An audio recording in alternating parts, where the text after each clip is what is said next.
and welcome to Book Jackets, Conversations with Authors. Today is a second double author show focusing on the diversity of stories that make up women's fiction. A reminder to you that Women's Fiction Day is June 8th, and the Women's Fiction Writers Association is planning an entire day of events, getting to know authors, some great deals on books, and some nice giveaway prizes. So be sure to check the show notes to learn all about this and how to participate. So let me introduce you to the two women we're talking with today. Lisa Braxton is an essayist, short story writer, and novelist. Her debut novel, The Talking Drum, was released in May 2020. Barely out a year, it has been racking up awards as well. In 2020, she won the Shelf Unbound Best Indie Book Award and the National Association of Black Journalists Outstanding Literary Award. Already in 2021, she's been awarded the Independent Publishers Gold Medal for Urban Fiction. Our other guest is Lehr. She is a seasoned writer and essayist. Her women's fiction includes both fiction and nonfiction. Her critically acclaimed nonfiction book, A Boob's Life, is currently being developed for a comedy series on HBO. Her novels include What a Mother Knows, Life Goes On, and 66 Laps. Leslie has also worked in film production and has taught for 10 years at the writers program at UCLA. So as you can see, once again, we have two powerhouse women with us. I haven't had the chance to read any of these books, so I'm flying a little blind based on blurbs and reviews and things that I've researched. So please, both Leslie and Lisa, feel free to correct me if I ask a silly question or I say something wrong. So my first question for each of you is, when you started writing, did you know you wanted to write women's fiction, or did you write and then realize it was women's fiction? Why don't we start with you, Leslie? I still am not sure about the label of women's fiction. I feel like when I started writing, I wrote things for me that interested me, and that was about contemporary women. And I do remember another guy saying, "When am I going to pick a major?" Because he was writing thrillers, my first novel was a drama. My second one was more of a comedy, about four women. And my third one is a thriller. And I thought, but my major is women. That is my genre. I write about women. But I kind of feel like women's fiction is a new title that was a more mature outgrowth of the old name of chick lit, which was really condescending. And yet I wish that there's more women than men in the world. And when men write about women, it's just fiction, and to have women's fiction on the shelf, it doesn't make me happy. And yet to be in this organization of women who are writing for each other and really understand the quality of literature and the depth of the stories that come out makes me a very proud writer of women's fiction. So I feel like I'm naturally a writer of women's fiction because I am a woman and I write about women. So that for me is how it works. That makes total sense. Evidently, the Women's Fiction Writers Association really defines it as the emotional journey. Yes. And it doesn't even necessarily have to be a woman, it can be a man. Right. Yeah. So, but I hear you on the distinction between fiction for men who write about women and women's fiction. That certainly is a vestige of second-class citizenship there. Yes. So, Lisa, how about you?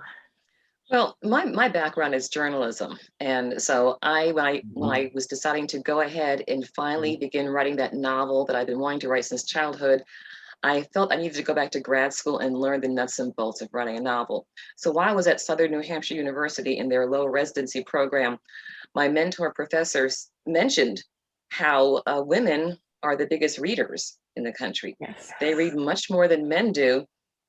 And if you're going to write fiction, keep that in mind as you're writing your story. So I did a little bit of research, and there was an Associated Press study that says that typically women read 9 books a year, whereas men read about 5 books a year.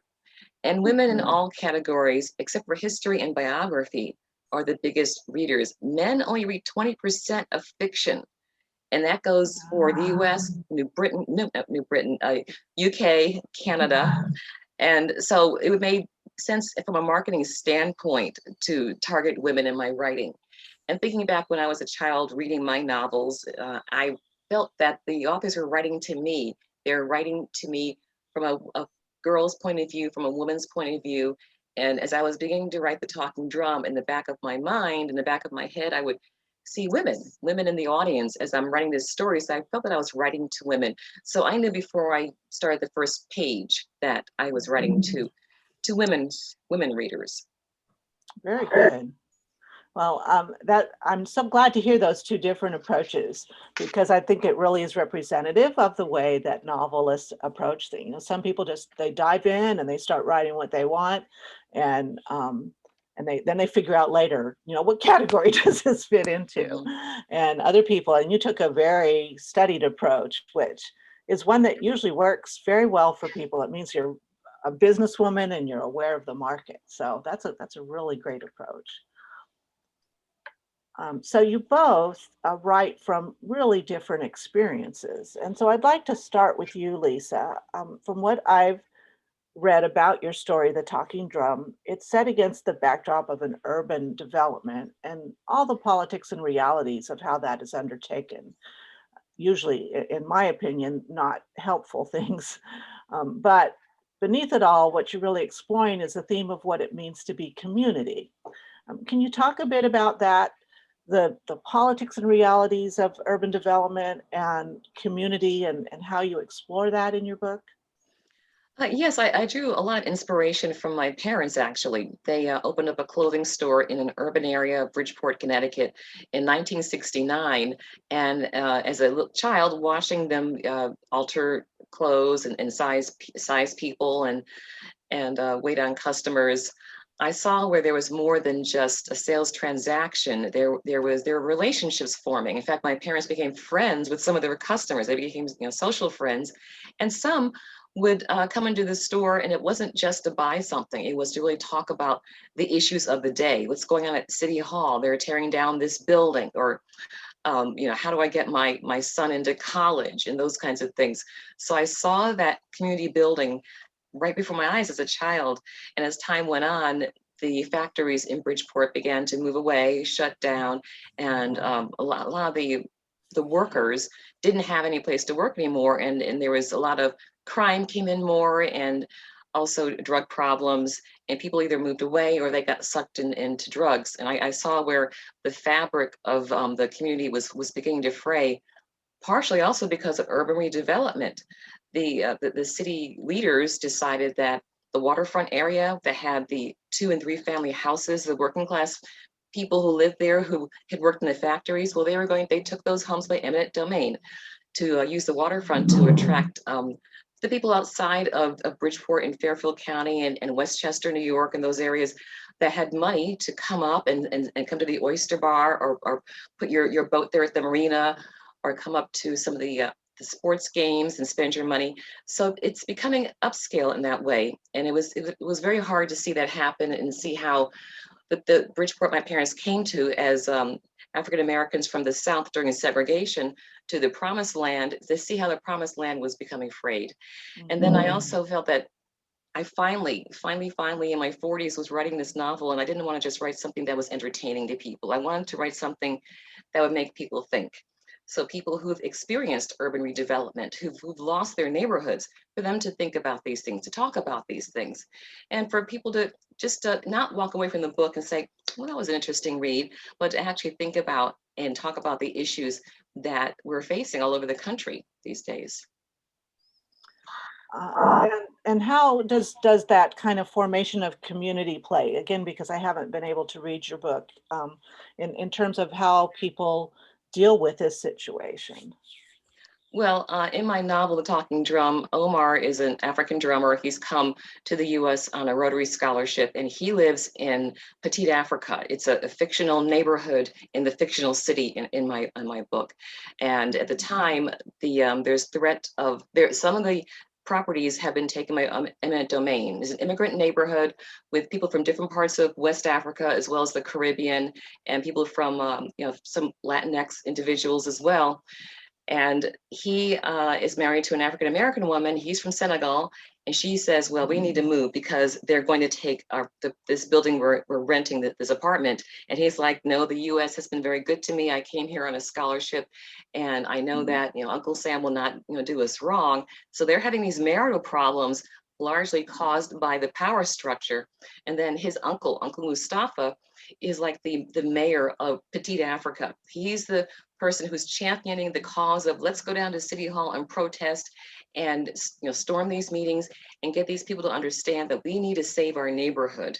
So that's how it plays out. And as the story goes on, you see where there are people in Petite Africa who end up really suffering because of the eminent domain. And I did a lot of research. I read a lot of books about what happened during the 70s and the 80s with eminent domain. And there are people who didn't survive that, who actually passed away because they were uprooted, pulled out of their neighborhood. They lost their friendships, their family, all those, and so they just couldn't go on. And those are the things within the fabric of the neighborhood and community that I want to express and that I did express in my book. Wonderful. Thank you so much.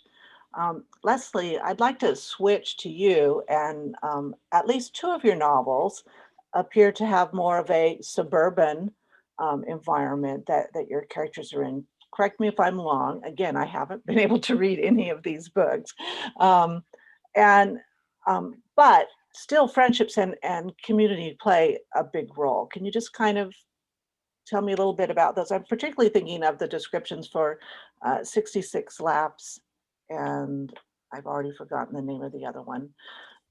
Life Goes On, and then my Life most Goes recent On. one was What a Mother Knows. Right. And the What a Mother Knows seems to be more of a thriller or suspense, but if you can just kind of, talk about it, if that's, urban or suburban. And they're definitely more suburban because that's where I am from. And for me, writing was not, I always wrote, but I never really intended to be a writer until motherhood made it very difficult to do my chosen profession, which was filmmaking. And so I was always writing on the side and home with my first child. And so the things that really made me struggle, the identity issues as a woman in America, and clearly an entitled middle-class white woman, I was still struggling with basic identity issues of who am I, where do I fit in the community?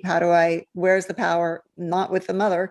And so my questions of, all these things really would drive me to write essays. So I would kind of rant. My first couple of books were like humorous parenting books of, oh my God. My first book was called Welcome to Club Mom, The End of Life as You Know It. And the publisher changed the subtitle to The Adventure Begins, because they thought The End of Life as You Know It was too negative. But I've always been challenged by motherhood and trying to live the best life. And our country does not support, as a community, parenting. We're like 29th on a list of with parental leave and we have no child care and, all this stuff that relates to us as being defined by our bodies in this way. And so for me, I would start as venting of where community-wise, I'm in this community of mothers that is kind of held back. These women are not part of the overall power community. And so I generally would start with an essay and then end up thinking, no, okay, this is expanding into a book. And my New York Times essay for Modern Love was similar in terms of what's love. And it was about my breast cancer experience, but it then expanded into weirdly, it expanded into this book, which is not about breast cancer, but that's certainly part of life as a woman with breasts over a period of life. So for me, the community, it wasn't that I chose, I'm going to write about this or that. I always am struggling with questions to me personally. And I grew up in a suburb in the Midwest. And so that's where my origin story is. And for me, that's the easiest place to really dig down deep into the emotional journey, as you say, that women's fiction specializes in. And I agree. And I think that's one of the reasons that women's fiction appeals to so many people is that women are speaking from a place usually that they're very familiar with in themselves. So you actually made a great segue into your nonfiction book, A Boob's Life. And I understand that although it has a humorous tone, that it is not just pure humor. You know, it's certainly a very serious topic. And as you just said, you've survived breast cancer. I have also, so that makes me immediately I have want to also. read your book. You There have we are, also? 3 out of 3. Yes. Oh my So God. there you Yeah. go. And just the title drew me in, because breasts are such, as well as other parts of our body, but breasts are just kind of, they stand out more, and people judge you having to do with that. So can you just kind of tell about, you know, writing that book and what you're trying to say, and also why you chose a humorous tone as opposed to more of a lament? It's a memoir first, and I think that we can relate to a personal experience as a bonding experience for readers, you know, and then from there I expand into the cultural analysis, and so the reader can kind of go on that journey. And you hit on an exact biological fact that, you know, identifying body part of women is breasts. It's the first thing that enters a room. A man's eyes are drawn to a woman's breast within 200 milliseconds. And that's biological imperative for mating. And yet the size of breasts is not relative to our ability to how much milk, you know, our breasts make. I mean, I have so many scientific facts, but essentially I got out of the shower one night and had recovered from breast cancer and was ready for date night and had gone through, you know, the hell of treatment, and was finally starting to be back, and looked in the mirror, and my breasts were not, they didn't match. And I was so upset that my husband accused me of being obsessed. And I was like, I am not obsessed with breasts. I'm a woman. How can that be? You know? And I think we all take breasts for granted. And so I shut up, started watching TV with him. It was supposed to be date night, our first night together in our first home. We had just been married a year when I got breast cancer. And so this David Letterman was in his swan song, famous intellectual comedian, and did a boob joke right on top. And it was like, okay, it's not just me. Why are they laughing? Why are boobs funny? You know, and my husband, I wanted to prove, do I really need to fix them? Are they broken? Why am I so obsessed? And I realized that every decade of my life, from being a little girl right after TV was invented and Playboy and training bras and infant formula was used instead of breasts to feed your young, and advertising and attracting eyeballs for bigger breasts, and then, you know, breast implants and all this stuff paralleled my life exactly, from as a little girl wanting to be breast and Miss America and seeing the protest thing, you know, on TV. My mom was a feminist, but it didn't really work for her. And then being a teenager and finally getting breasts and hiding them to work, you know, and showing them to date and using them as a mother, and then having them saggy and gross. And then after divorce, my mother talking me into getting a boob job, and then, you know, having breast cancer. So I could define my whole life in these stages that many women go through. And so I had to see why we were obsessed. And I realized by tracking my life and using it as this baseline to then expand out with the cultural analysis of how we got as a nation obsessed with breasts. And we take breasts for granted. It's like, yeah, so what? Everyone has a boob story. I had to change agents. It was a hard book to sell. I mean, but yeah, but we all, every morning we get up and have to decide what kind of bra to put on, what we're going to do with our breasts, you know, and our breasts feed our children and they can kill us.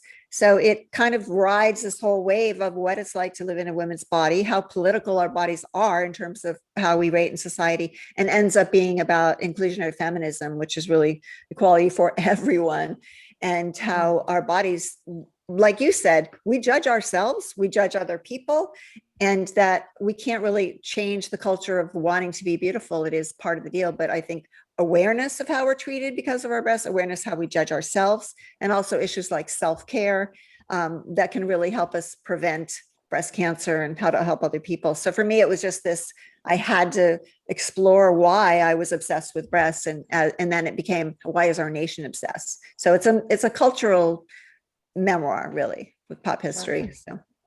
Oh, well, thank you so much for explaining all of that. It makes me want to read it even more. And I think there are plenty of women that would be interested. There are obviously a lot of women who have survived breast cancer, and those who haven't. Wow. Those who haven't. That's not a good statistic. Yeah. No. Yeah. So I really appreciate that. So I'd like to kind of segue. Both of you are essayists, And I know, Lisa, that you've written short stories. I'm not sure, Leslie, whether you have. So, Lisa, let's start with you. Having been a journalist, you obviously, you're used to doing research and writing about topics. Can you tell me, do your essays inform your stories? Do your stories inform your essays, or are they kind of two different parts of your brain? They're really two different parts of my brain because my essays, some of them are somewhat political, about racism, discrimination. I wrote an essay not long after the COVID shutdown about social distancing, and the headline was "Social distancing is nothing new for Black Americans," and that was published in a publication called Cognoscenti as part of a public radio station, WBUR, their online blog. And that's the way it's been. I was thinking when social distancing was came into the vernacular, I was thinking, well, gee, we've been doing that for years. My husband is African American. He always keeps a distance if he sees a white woman walking in front of him. He keeps a distance, goes a different way, because if he gets too close, then she's going to hold on to her purse or try to rush away from him. And that's even happened here at our condo complex. Been married for 7 years. And I do the same.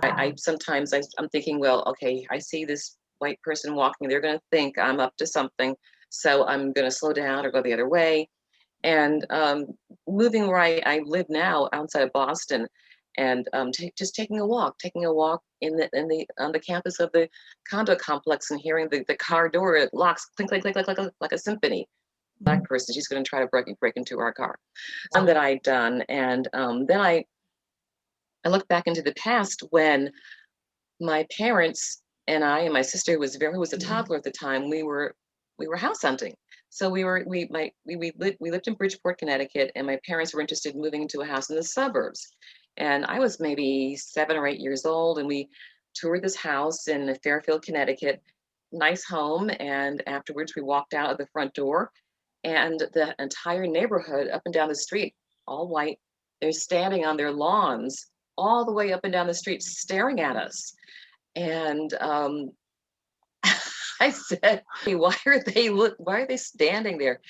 And she didn't say anything. She kind of bristled. And then I remember the real estate agent was like just flustered. I don't know why this is happening. And I didn't, I wasn't getting it. I was too young to really get it. We got in the car, and I noticed that my mother said to my father in a very low voice, "They don't want us here, do they?" He said, "No, they don't." They never moved. And they stayed in the Cape Cod style house. They never moved. So those are the kinds of essays that I've written. My short story writing, I haven't done a short story in quite some time, but to compare it to the talking drum and the new novel that I'm writing, they're totally different. They're really, really different. And I think what it is I enjoy the mental gymnastics of going from something that's literally looking at the issues of the day and looking at a historical fiction. And I think I enjoy making that leap into something totally different, one from the other. And so I would say one does not feed the other. I used to do short stories a lot. I don't anymore, but it's the same thing between nonfiction essays and short stories. They're very different parts of my mind. So Leslie, you have written, quite a few essays. I've read a couple of them, and they do seem to be, the ones I read were in researching this, where they do seem to be about, women and women's shapes and, feminist types of issues. So there would seem to be, at least in terms of a boob's life, a little more of a connection there. But how about in terms of your fiction and your essays? There's definitely a connection for me. I wasn't even conscious of it until I looked. Actually, I was at a conference once after breast cancer, and this woman, Librarian of Congress, or California's Library of Congress, had all my books, and somebody didn't show up. So it was just about my writing. And she had read all my stuff and like connected all these dots that I had not even noticed, which was very cool. Except then I realized that she thought I was going to die. And it was like a eulogy of everything I'd written, because I was still, my hair was just coming back, and it was kind of creepy. But she had pointed out that when I write essays, they really do seed. It's a nonfiction version of what then seeds my novel. So they are definitely something working out. That said, the Modern Love, New York Times that I wrote about, thinking my husband thought I was sexy and that's what attracted me. And then he still loved me when I was bald, kind of thing, breast cancer thing. That was the only thing I ever intended to write about breast cancer. I did not want to write a book about breast cancer. I didn't want to think about it, didn't take notes, didn't take a journal, took no pictures. Yeah, so it was kind of ironic when I was working on this book that my agent was like, oh, no, you need to write more about that. That is part of the experience of a woman with breasts. So that's the only, but I've noticed that all my other essays are just stuff that bothers me. And so then I turn it into a fictional way where I can work out that question. So, and in my the book I'm working on, it's a novel, but it's also research based. And so I really do like mixing the emotions with what's going on in the culture. And this memoir was tricky because I had to, kind of curate the experiences to form my thesis. And with the memoir, I originally thought of Aboob's life as a series of essays, a series of chapters that could be lifted out and published. And then it seemed like it would be just a better story to really have them connect over my whole lifetime. But there are like fact pages in between, like the history of Playboy, the history of politics. And one of the good things about the fact that it didn't get published immediately because people didn't know where to put it, memoir or nonfiction, right? It's hard to market, was that it didn't get, a publishing deal. I had a TV interest long ago, oddly, but it didn't get a publishing deal until a year ago, right before the lockdown. And so I was able to include and expand experiences that both of my grown daughters had that echoed mine, and also Me Too and Time's Up and Black Lives Matter and the election in the fall. I said, I'm not turning in my new last chapter until December 15th, so I was able to really make it a whole story. So it is kind of short story-ish in terms of there are pretty entertaining set pieces of things that happened to me, but then I go into the cultural analysis of the research part and then, go back into it. There's probably one in between page that's pure little essay, but it's just a 1-page explanation of exactly why we're obsessed. And then everything else it relates. But for me, it's very different. I really respect people who can do short stories. I've tried my hand at it, and I am just a long-term story. It's either for me an essay, which is personal essay, or it's a novel that's a much bigger story, so I can make things up, because as you know, real life is random, and in fiction you get to make things have a reason, or you have to, right? Right. So it's definitely for me a working ground of my next project. And I agree. I know one of the things I love about writing novels is that I get to control the world and I get to make things turn out how I want, because the world doesn't always turn out that way, or rarely does. One of the things you talked about, Leslie, is identity, and how that is a big thing for you. And Lisa, I would suspect, certainly in the Talking Drum, that identity, at least identity of place, which also has impact on our own identity, is important. So I wonder if each of you could just talk a little bit about identity and searching for identity and how that works out in your books. Why don't we start with you, Lisa?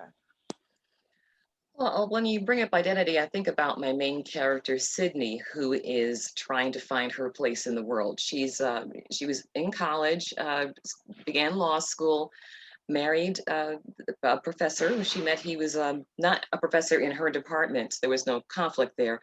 But then he decides that because of racism, he did not get tenure.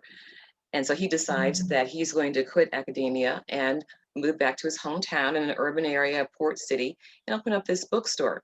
So she marries him, and she decides to go ahead and put her law school on hold and come back. They were in Western Massachusetts. They moved to Eastern Massachusetts for him to start this business. So she's trying to find her way as a young bride, someone who has been led a pampered life and spoiled by her parents, and his life is much more gritty. So in the meantime, as the story progresses, she begins to find her voice in the marriage. For some time early on, he was able to bulldoze her on some decisions, which actually played out in my watching my parents operate in the clothing store. My father would make decisions, and my mother would say, "That's not a good business decision," and he would say, I'm the boss, so what I say goes, and we're working together, but we're married. What do we do? And so my character Sydney was dealing with that. And at some point, she begins to find her voice and find where she wants to go career-wise. So in that respect, identity did play an important part. And I'm just thinking about my other characters, my immigrant characters. They also had to, Omar had to find where he was supposed to be. He wants to be the drumming ambassador of the world. He introduces African drumming to that community because historically at that time, there were not very many African drummers in the US. And the ones that came over were sometimes they did very well, but sometimes for the African American community, they were not accepted because African Americans, some would say, well, that's jungle music. We want nothing to do with it. So he's trying to find his place and where he fits in and where he can be successful. So I would say in those respects. And there are other characters too who were on their journeys as well. But those are a couple of examples. Oh, great. And Leslie, can you kind of talk about, particularly in your fiction, how that journey of identity is important?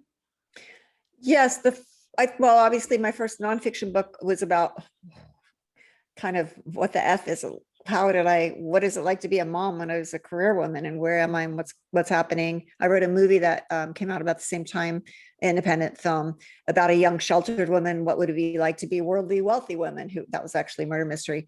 And then my first novel, 66 Laps, that won a prize, was about a young new mom at home thinking, who am I without my career? This wasn't what I planned. Is my husband cheating on me? I don't know.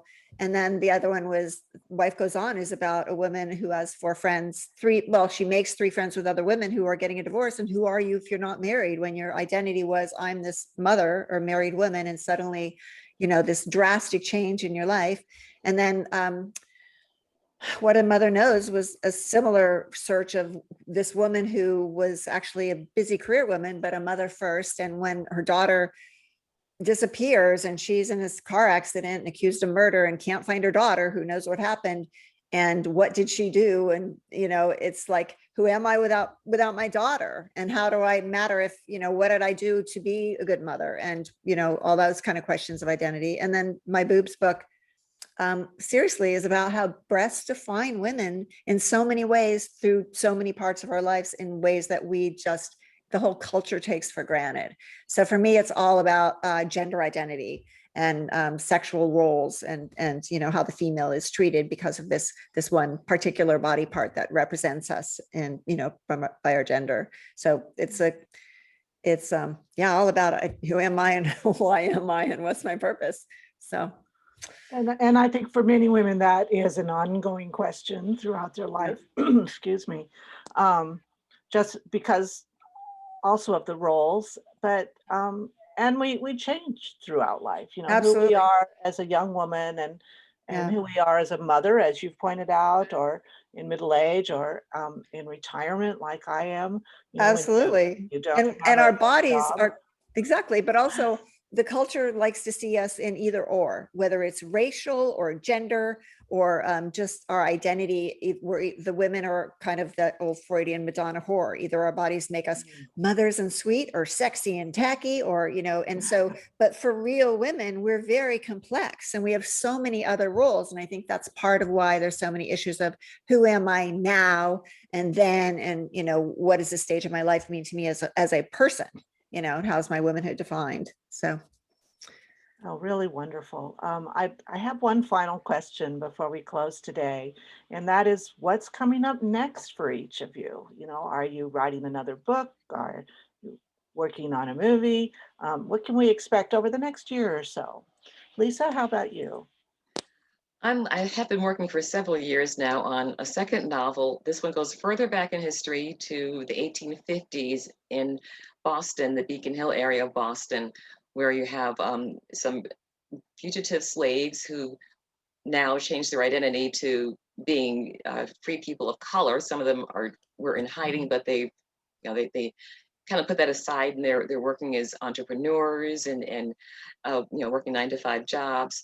Then you have some people who are slave catchers coming through, who are trying to find these slaves, and you have abolitionists, And there was a lot of activity going on in Beacon Hill, and there was a Black neighborhood there at one time.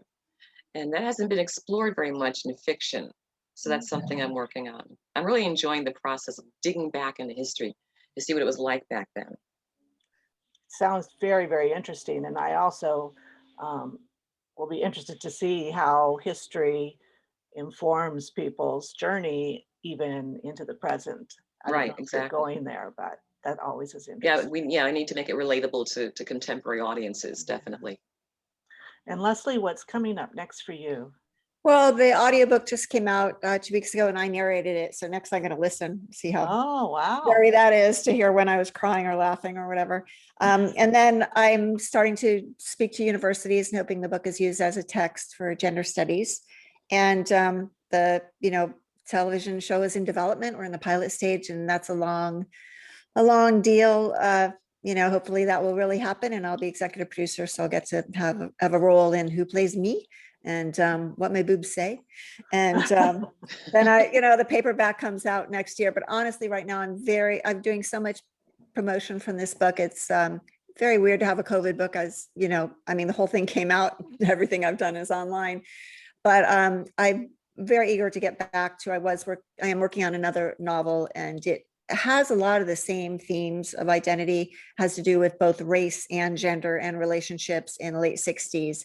And it's a book that I've been wanting to write forever. And finally enough people died that I can write it and fictionalize it to actually have all their points of view and really explore the dynamics further.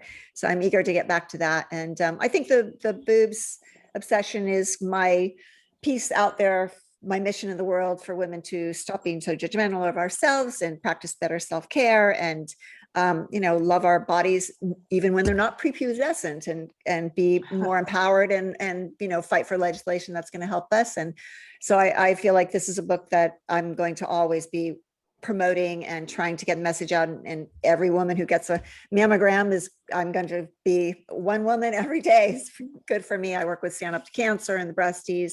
So it's kind of my evergreen mission book. And then the next book will be a lot of fun exploring this period and the same dynamics. And as you were saying, Lisa, I don't think it's the issues that I'm exploring in the late 60s, and a lot of it is based on some real stuff that happened, are exactly what's still happening today. We're still talking about reparations. We're still having issues of political, who's in charge and who's not, and how, where the power lies, and the love and the betrayal of relationships. And I do think that as much as we've made progress in women's fiction, you can tell the stories, the basics of the stories. We're all still back in Sense and Sensibility, and all the there's all these themes are still relevant. So by going backwards, we're just giving people another angle to see what's happening today in our lives. We are still people who have these same emotions and needs for independence and liberation and power and love.